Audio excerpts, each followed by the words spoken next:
Hello అండి అందరికీ. Evening టైంలో పిల్లల్ని కొద్దిసేపు బయట తిప్పుకొని వద్దామని చెప్పి కిందికి వెళ్ళాను. గట్టిగా ఒక గంట ఆడుకున్నారు అంతే పిల్లలు. వర్షం స్టార్ట్ అయిపోయింది. ఇంటికి వద్దామంటే ఇండ్లేమో దూరం.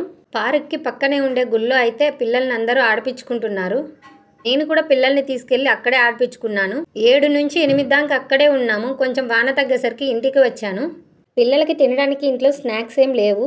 అందుకని చెప్పి కారాలు చేశాను. కారాలు చేయగా మిగిలిన పిండితోటి మీరేం చేస్తారో కామెంట్ చేయండి. నేనైతే పకోడీ చేస్తాను. ఆయన అయితే ఉల్లిగడ్డలు నేను కట్ చేసి ఇస్తా అని చెప్పి కట్ చేసి పిండి కూడా కలిపిచ్చారు. చూడు నేను ఎలా కలిపానని వీడియో అని చెప్పి వీడియో తీయించుకున్నారు.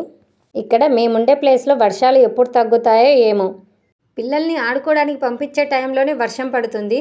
బయటికి పంపిస్తే జలుబు చేస్తుందని భయం. ఇంట్లో ఉంటేనేమో కుదురుగా ఆడుకోరు. ఇక్కడైతే నేను పకోడీ చేయడం అయితే అయిపోయింది. ఒక పక్క పకోడీ చేస్తూ మరొక పక్క కుక్కర్లో అన్నం పెట్టాను. వీడియో నచ్చితే సబ్స్క్రైబ్ చేసుకోండి.